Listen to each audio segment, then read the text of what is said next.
Olá pessoal, sejam muito bem-vindos ao canal Mediunidade Online.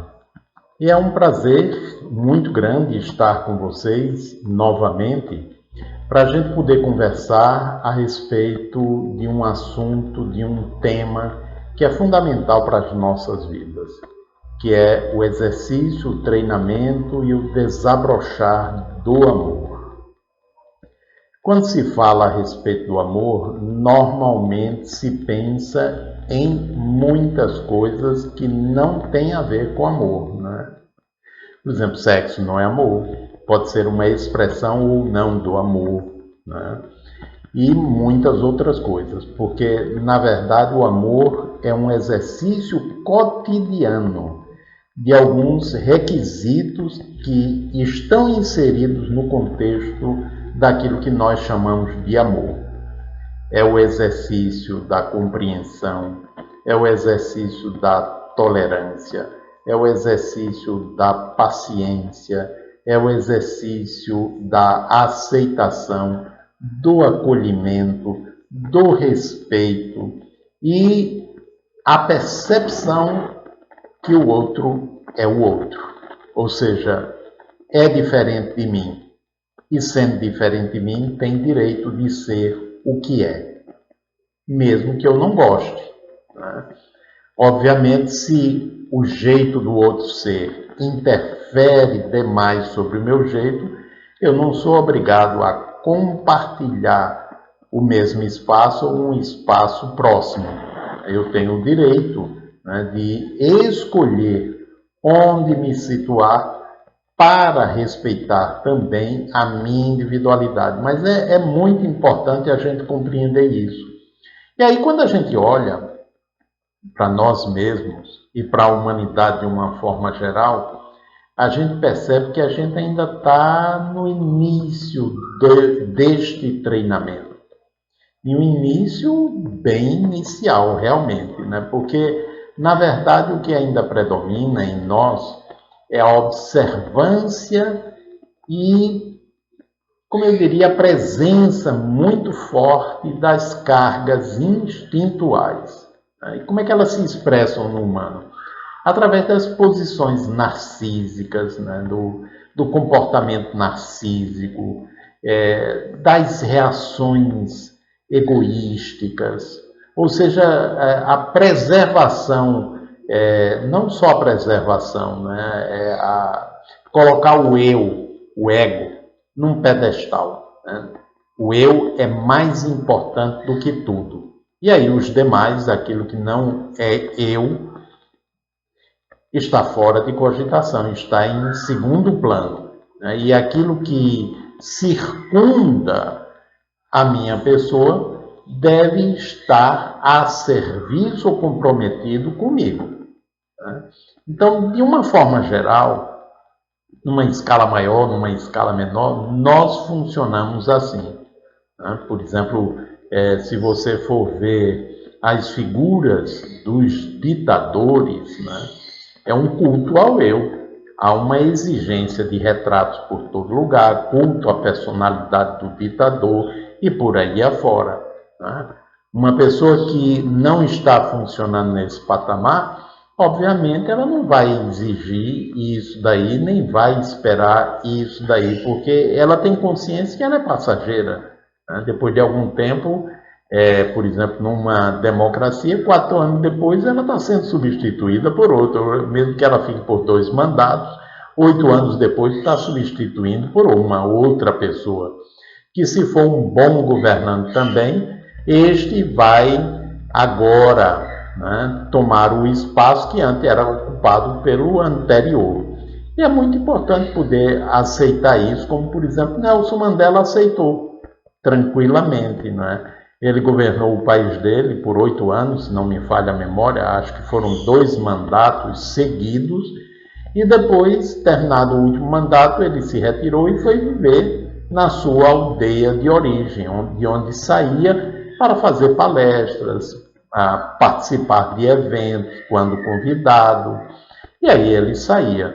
Ele já tinha cumprido com o papel dele, ele já tinha realizado a sua tarefa. Então, ele saiu de cena e deixou que outros ocupassem aquele palco. Então, isso daí é muito diferente da posição narcísica, né? Muito diferente mesmo.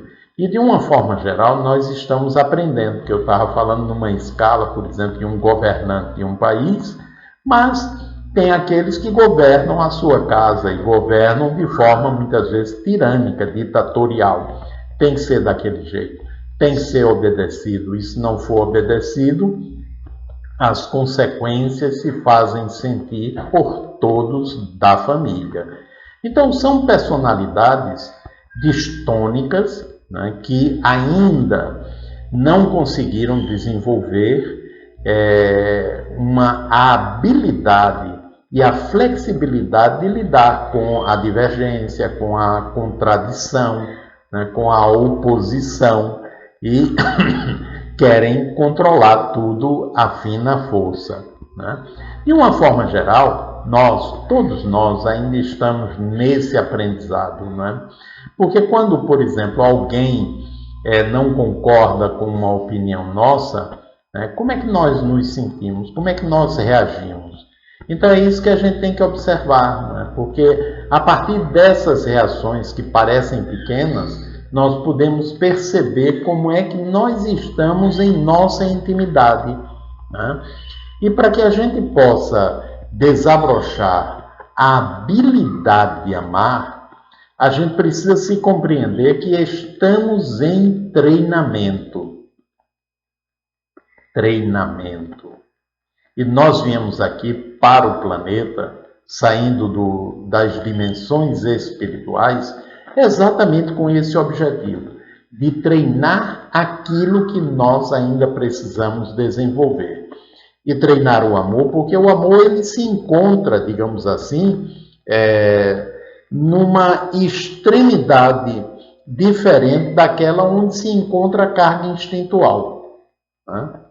Mas a origem daquilo que nós chamamos amor, das emoções, dos sentimentos e da inteligência, é exatamente essa carga instintual, com a qual a vida, Deus, nos dotou desde o princípio, né? Porque se você olhar o mundo dos outros animais, você vai ver que eles não têm muito necessidade de pensar. Eles saem para arranjar comida. É isso daí, né? E a comida se encontra num determinado território. Aquele território ele considera dele, né? E tem animais que não admitem grupos de animais semelhantes naquele território. Quando é um animal solitário, ele não admite outro da mesma espécie naquele território, porque é a casa dele. E ele vai demarcando com as secreções, com a urina, com fezes, etc., o seu território. Ainda bem que a gente demarca com cerca, com muro, né? Não de modo igual aos outros animais. A gente se aperfeiçoou nisso aí, ainda bem, né? Porque senão seria horrível o mau cheiro por tudo que é canto. Então, veja bem, se a gente vem pelo processo evolutivo, né, desse nível anterior, né, como os antropóides, os primatas, por aí afora, né, então a gente ainda traz em nossa essência a carga instintual que sempre nos caracterizou. E aí vamos ver o seguinte, o que é que diz o Evangelho segundo o Espiritismo a respeito disso. E está exatamente no capítulo 11, que é amar ao próximo como a si mesmo. E aí eu faço questão de ler para não modificar o texto. E está no item Instruções dos Espíritos, a Lei de Amor.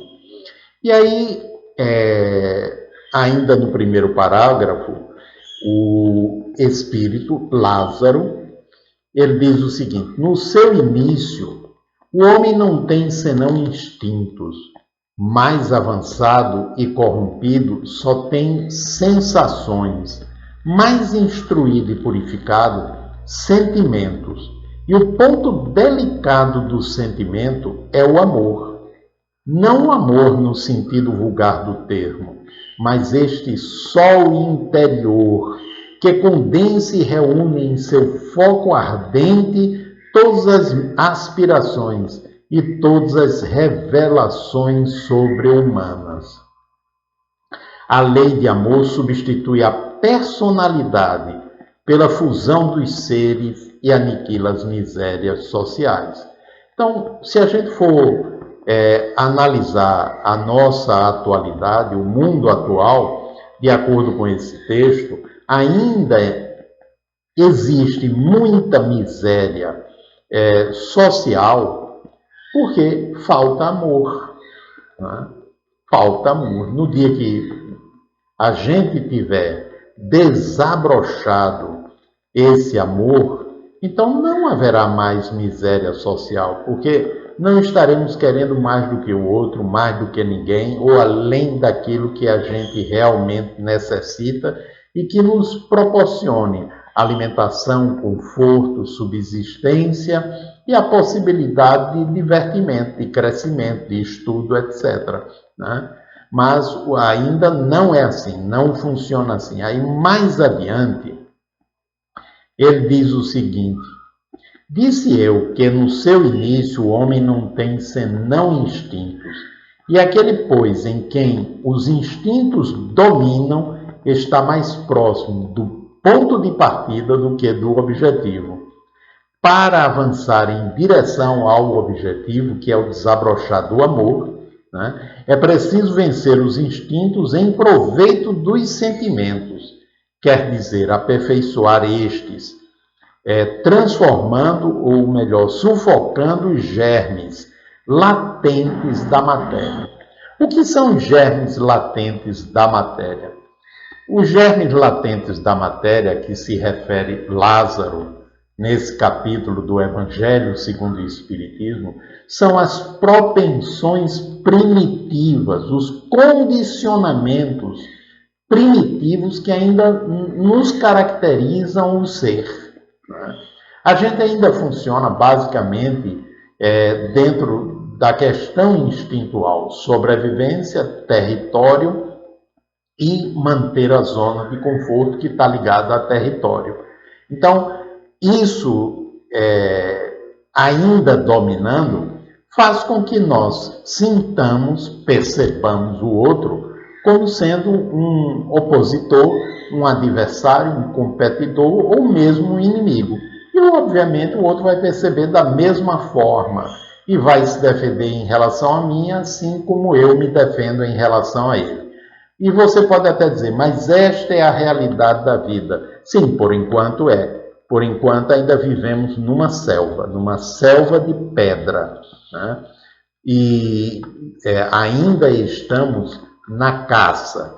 Hoje a gente não precisa mais matar os animais para se alimentar. A gente vai no açougue e a gente compra o pedaço de carne que a gente quer, porque o outro já matou em nosso lugar. A gente não precisa invadir a aldeia vizinha, né, para roubar os suprimentos deles, é só a gente ir no supermercado.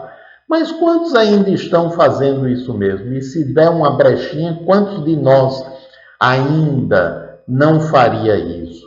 Não é? Eu não estou me referindo a você, mas eu estou me referindo a mim e ao restante da humanidade, que ainda funcionamos dentro deste aspecto. Então, o convite da vida, ou se você quiser, do Evangelho, de Jesus e de qualquer religião, é para que a gente desabroche o amor. Desabrochar o amor é a gente perceber os padrões de funcionamento, perceber nossa vinculação com as cargas instintuais e a gente ir se trabalhando, treinando, ampliando a nossa percepção sobre nós mesmos para que possamos fazer a transição da carne instintual para o amor, para que este desabroche e certamente a gente possa contribuir para que nossa vida seja bem melhor e certamente também a vida, de uma forma geral, a sociedade se torne bem melhor do que ela é hoje. Então, quando isso já estiver correndo, a gente vai suportar melhor uma observação, mesmo porque, se isso estiver ocorrendo num plano geral, na sociedade, as observações serão para o nosso crescimento. A gente vai suportar as discordâncias, mesmo porque, quando houver discordâncias, são ambos buscando meios para que a comunidade floresça, né? E a gente vai tentar encontrar os lugares comuns, os pontos de convergência, para que haja colaboração um com o outro, uns com os outros. E aí, certamente, a vida será muito mais amena, tranquila do que o é hoje, né? Então, um grande abraço e até o próximo vídeo.